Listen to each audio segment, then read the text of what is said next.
Welcome to Beyond Energetics, the podcast where we explore the unseen forces that shape our lives.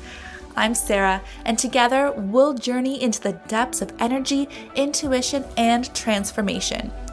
In each episode, we'll uncover how subtle energies influence our daily experiences, delve into practices that enhance our intuitive abilities, and discuss how aligning with these forces can lead to profound personal growth and health.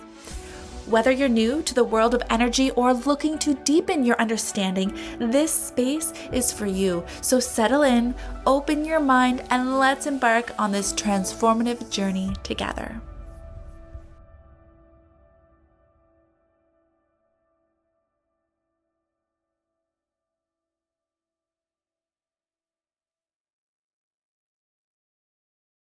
Hello, welcome back to another episode of Beyond Energetics. This is Sarah, and I am so grateful to be back. I feel like I've been starting every podcast lately with, it's been a while since I've been showing up here in this space. And I think for many of us, we need that space to really find the silence, to re-regulate, to allow ourselves to be with our thoughts, be with what's showing up in our body and around us and in our space, and figure out where we feel lit up and where it's time to kind of cut the excess and really get serious about where we want to go and what we want to do in life.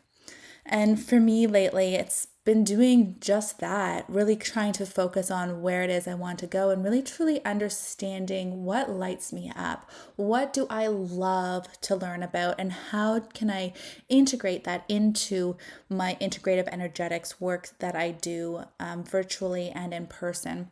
And it's been a little bit of a cycle, a little bit of a circular ruminating thought process for me as I dive into what it is I love.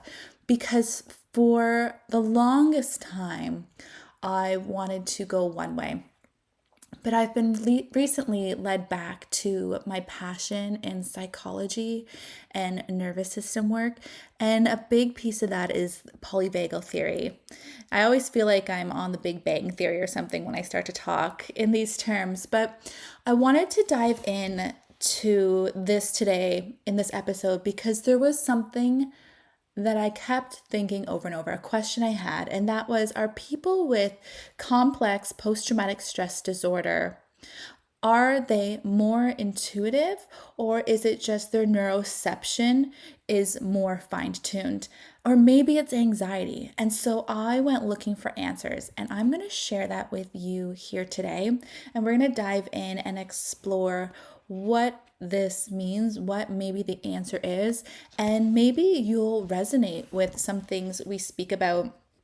But before we do that, let's really break down what these things are, right? What is complex PTSD? So CPTSD, so complex post-traumatic stress disorder, happens when someone experiences long-term or repeated trauma, and their nervous system therefore stays stuck in survival mode even after that danger is gone. They begin to have this very hypervigilant response to stress and sometimes miscode what is actually safe to be danger because of what they've experienced in the past. So CPTSD is what can develop after ongoing emotional, physical, or relational trauma, especially in childhood or long-term unsafe relationships. And instead of one scary event, it's many over time. So it's not just one single thing, it's repetitive. So that is the key word here. When someone has CPTSD, the brain and the body then learn to stay on high alert, even when things are finally safe, right? That's that mistriggering, that misregistering. So CPTSD can be really debilitating to someone trying to live a very quote unquote normal life. So let's move on to that next question, right? The next piece was, what about neuroception? And neuroception is your nervous system's automatic ability to sense safety or danger without you having to really even think about it. And with neuroception, it's the part of your nervous system that's always scanning your environment and your body for cues of safety, threat, or connection. So when I was wondering, is it just hypervigilance in neuroception? This is what I mean. Is it just that they're able to pick up these cues more efficiently? And so with neuroception, it works below your conscious thought. So it's in the subconscious and it happens before logic, before words, and before decision making. So it is automatic. So neuroception is at work when you might feel uneasy around someone for really no reason, when you can relax instantly around certain people, right? You're safe. There's no signals going off to show that you're not safe. You've scanned and you're able to know that it's okay to settle in here. Your body might be tensing before your mind catches up. And this isn't overreacting. This is your nervous system detecting something. So that's what neuroception is. So CPTSD is the long-term impact of repeated trauma on the nervous system, while neuroception is the nervous system's moment-to-moment radar that detects safety or danger. So then let's go into that other piece that I was asking, right? What about anxiety? How does that fit in here? And if we go back to it, anxiety is really what you feel in the mind and the body when neuroception keeps detecting danger, right? So it's often influenced by past traumas like CPTSD. So they all are entangled within each other. Now, with neuroception being the body's radar, CPTSD can make that radar feel extra sensitive. And then anxiety is that felt experience of that constant detection of threat. It's those racing thoughts, that tightness in your chest, the restlessness or the panic. So together, they really intertwine into each other. And you can see how this can make life challenging, and even more challenging if you're not really understand what's going on in your brain and really feeling shame around this. I've talked to a lot of people who feel overwhelmed, feel as though they're broken, who will medicate. So I love to bring things back to basics so we can understand what's going on in the brain. You're not broken, but let's just better try to understand what's actually going on in your brain and in that subconscious mind and the conscious mind, and how this affects your day-to-day interactions and decisions and way of living and quality of life. So when it comes to everyday life, instead of feeling neutral and calm, someone with CPTSD, overactive neuroception, or anxiety can really feel overwhelmed. So they might feel in relationships that they're craving connection. They might want to snuggle and be with someone and really engage with them, but it also might feel overwhelming. Small changes in tone can feel like rejection or put them on high alert, and trust can feel really fragile. So you might over-explain or people please or suddenly pull away and really not understand why you're being repulsed by touch, or are simply completely touched out, or snapping at kids laughing. This is because your neuroception is scanning for emotional danger based on past experiences, or your nervous system is just at its capacity. So with work, this could also look like perfectionism, or making mistakes. It can feel like procrastination, right? Going into panic before meetings, or when someone wants to talk to you. You might, for that period where you need to wait, be on this complete high of, I must be in trouble. What did I do wrong, right? You're scanning and scanning and scanning to see what might come up, because it can't be something good. It's got to be something bad. Your body and your health, you might have constant gut issues or headaches, fatigue, chronic tension, shallow breathing. I could go on and on and on. You could feel completely tired but wired at the same time. The body is staying in survival mode too often, so you're constantly in this state of fight or flight. With CPTSD, your emotions regulate and recover, but it's affected the time it takes to do so. A regulated system moves really easily between activation, rest, and social connection, where someone with CPTSD could and sometimes does get stuck in that movement between activation and rest and social connection. Think of it as like ripping off a band-aid and then it gets stuck, right? So you pull the band-aid off and oh dang, it gets stuck, and then you slowly tear it off the skin. It gets removed, but it's slower. That's kind of like how the system is with someone who's moving through the symptoms of post-traumatic stress. It takes a little bit extra time. Sometimes it gets caught on things. And that's why those of us who have post traumatic stress might require a little bit more grace time. So, with post traumatic stress, people are definitely not too sensitive or overreacting. And I want to be very clear, they are definitely not overreacting or broken. There's nothing wrong with them. It's just that their nervous systems are actually showing a really brilliant adaptation to past threats. They're extremely fast at protecting themselves, and this is really intelligent. Their body is super intelligent and strong and has really allowed itself to embody the memories that it's incurred so that it can be more vigilant.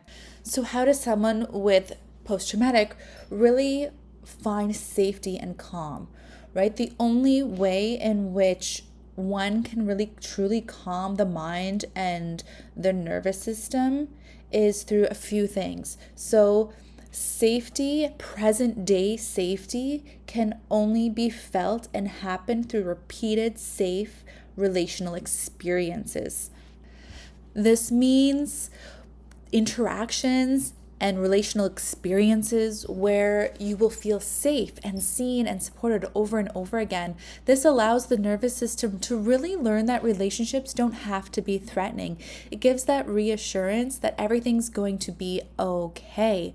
So for people with attachment wounds or early trauma or post-traumatic, their nervous system may expect the danger, the rejection, and the unpredictability in relationships. But when they're able to build a therapeutic relationship, say with regular sessions with the same therapist where they feel listened to and not judged, or integrate friendship with someone who's consistently showing up, consistently being the key, keeps promises, and is emotionally present, or even like romantic relationships with a partner who clearly communicates, respects their boundaries, and often comforts them during stress, this is going to form those repeated, safe, relational experiences, and it's going to allow in turn the nervous system to begin to track safety patterns over time.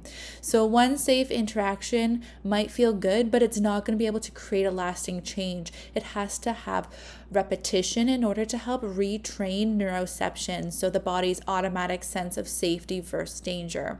So when we get to do this, and when we have the privilege of being in those regulated states of relation, it's going to lower anxiety and create healthier attachment patterns. So it's not just about having one safe person, it's really truly about repeatedly experiencing safety in all these areas, in relationship, in friendship, in romantic relationships, parent-child even. So it's really building trust with that nervous system.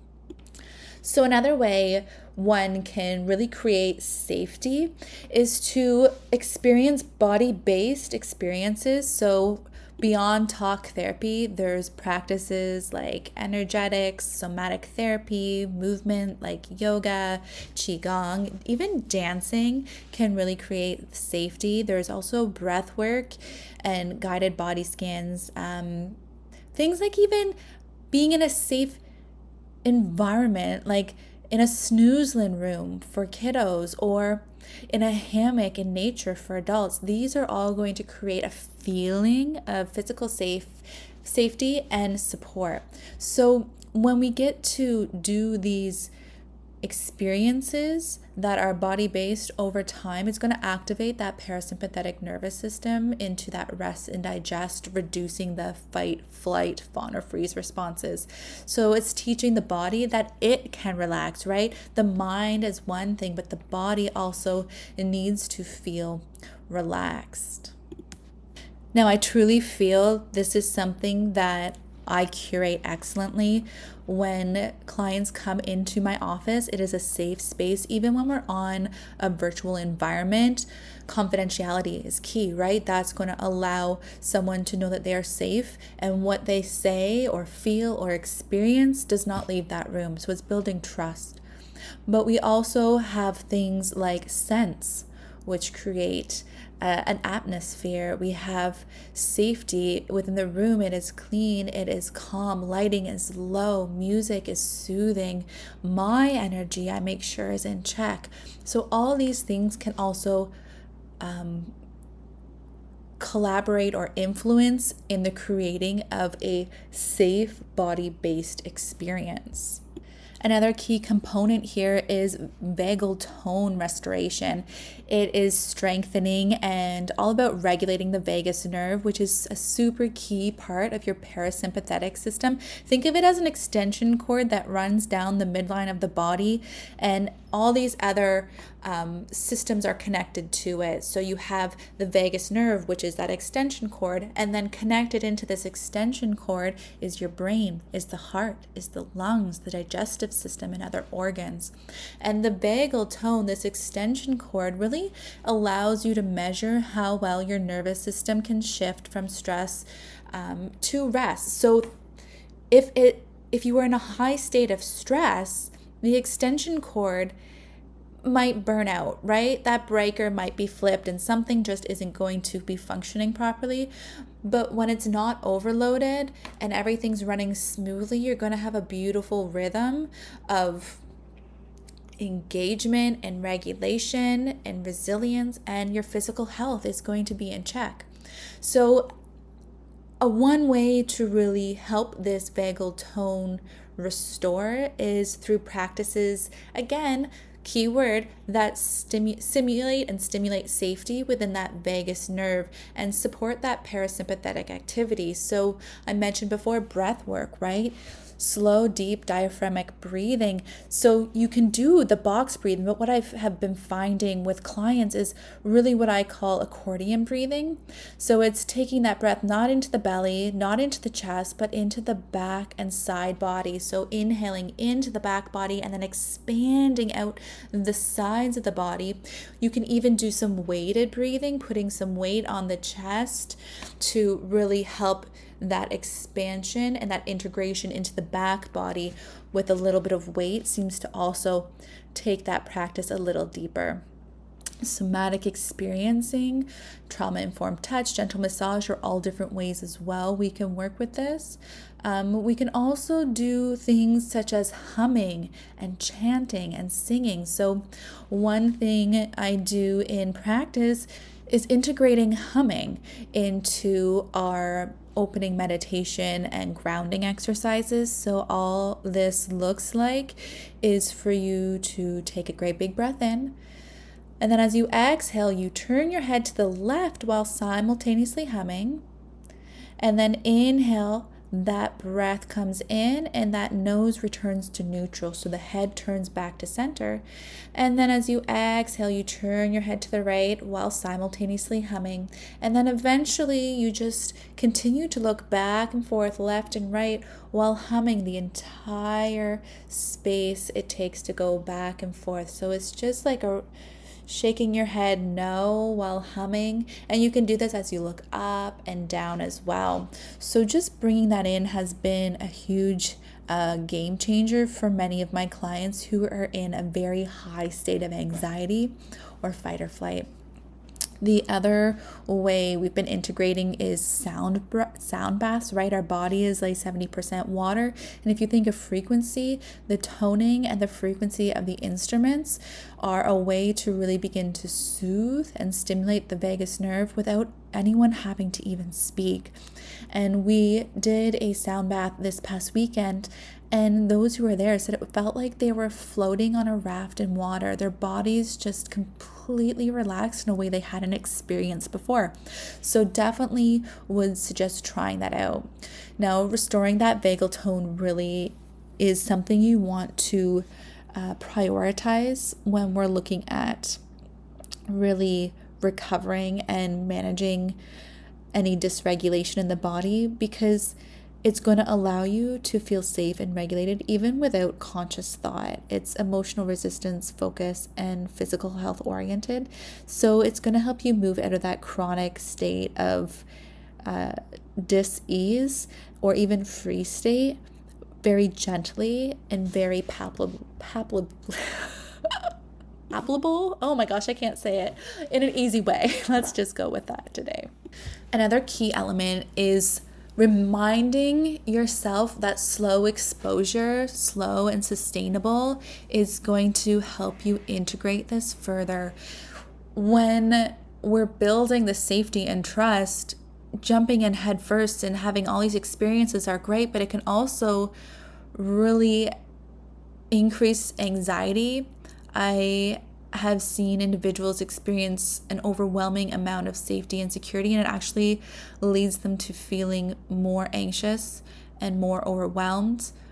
And that to me is because it's such a shock to the system. It's something that is so unfamiliar. It becomes, again, right, that misdiagnosis within the subconscious mind of safety being confused with danger or an untrusting environment.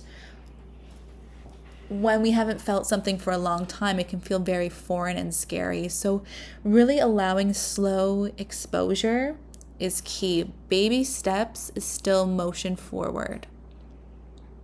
Learning to track what safety actually feels like is so important. And that's where that slow exposure is going to help really integrate in, because it's tangible, small moments of safety. And over time, as they build and are felt and seen and experienced and integrated, it's going to allow for lasting change. It's going to allow for the system to regulate more sustainably, which means that you're really going to be able to move through the different phases of regulation. Like, remember that regulated system of activation, rest, and social connection. It's going to be able to move through those stages with more ease and consistency the more we allow for integration to occur.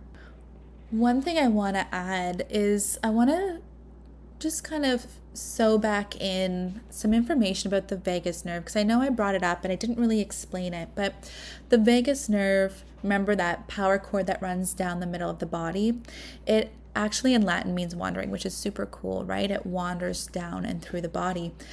Now, I did mention most of your major organs are connected to the vagus nerve, but I also want to bring in that because these major organs, right, this long nerve that runs from the brainstem through your heart, lungs, digestive system, liver, gallbladder, spleen, pancreas, kidneys, because they're all interconnected, I want to really emphasize that when neuroception of danger, so when the neuroception of danger in one organ comes up and is flagged, it's really going to be transmitted very quickly to other organs. So you can see how there's kind of a domino effect that can take place here.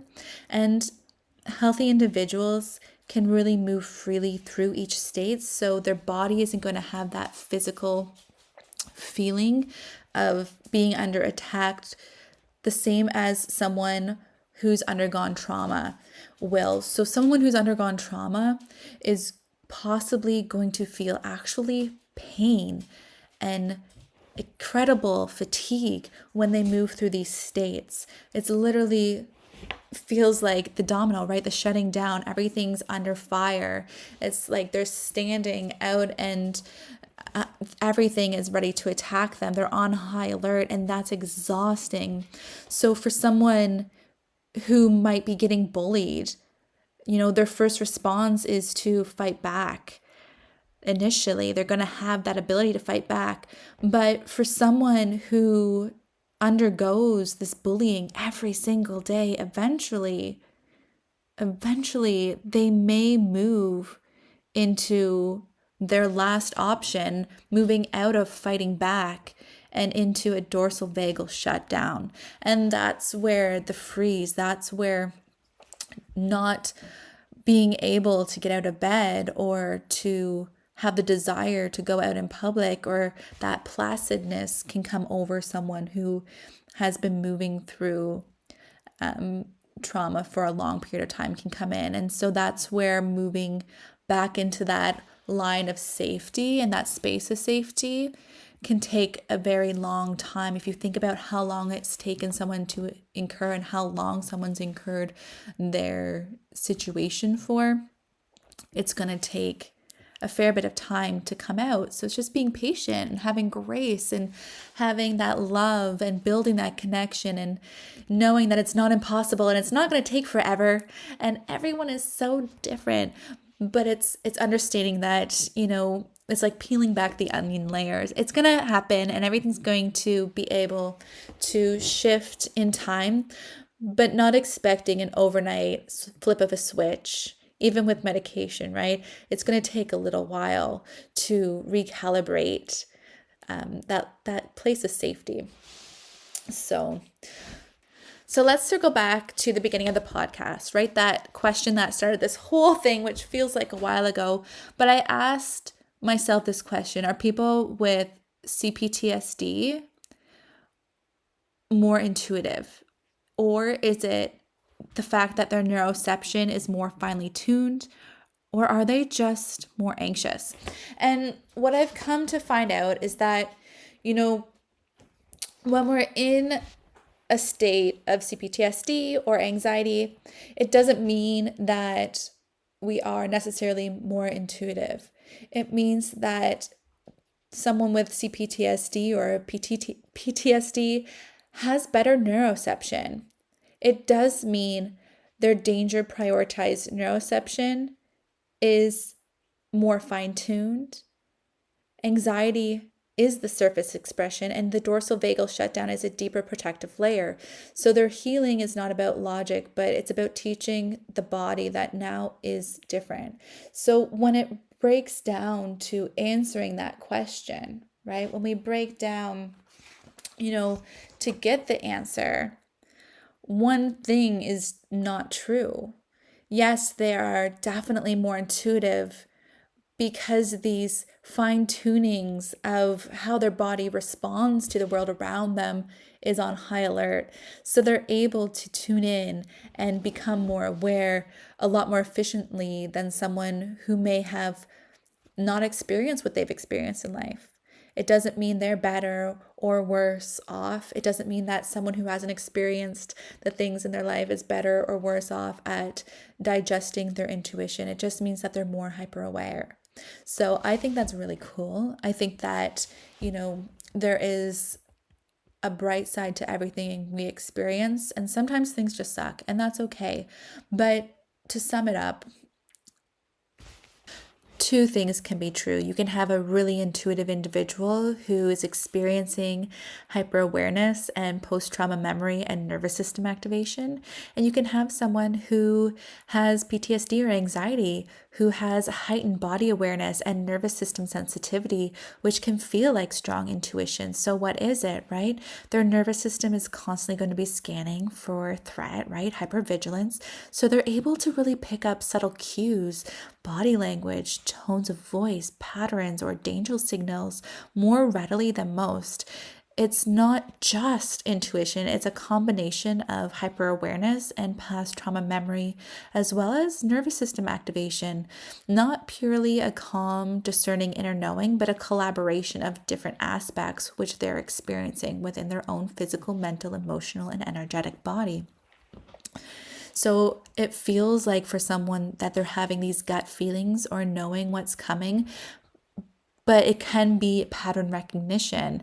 And it could also be false alarms if the nervous system is misinterpreting the signals. So heightened perception in someone who has CPTSD, PTSD, or anxiety is often a mix of intuition and hypervigilance, as well as intuitive insight, or one or the other. So there's no clear and concise answer. You are amazing the way you are. And I just thought it was a fun topic today to really be able to dive into this question that stirs the mind, to really understand, if nothing else, what it's like for someone with CPTSD, what that means, and anxiety, and what that looks like, and what the vagus nerve is, and really understanding these key concepts so that we can understand ourselves better, so that we can discern what it is we're feeling and really understand what's going on in our brain a little bit more. And isn't that the key to keep on learning? So I hope today that you learned something. If this resonated with you, I would love for you to leave a comment, leave a 5-star rating, share it with someone who might find it beneficial or interesting. You can follow along on Instagram at Beyond Energetics, as well as follow along and subscribe to the podcast Beyond Energetics on whatever platform you're listening on today. I also do one-on-one sessions to work with you individually to move through your own process of re-regulating your nervous system. So if that's something that sparks an interest, please reach out through my website or at Beyond Energetics on Instagram. My website is healingwithsarah.ca, and I look forward to when we get to meet again. Take care and have a great day.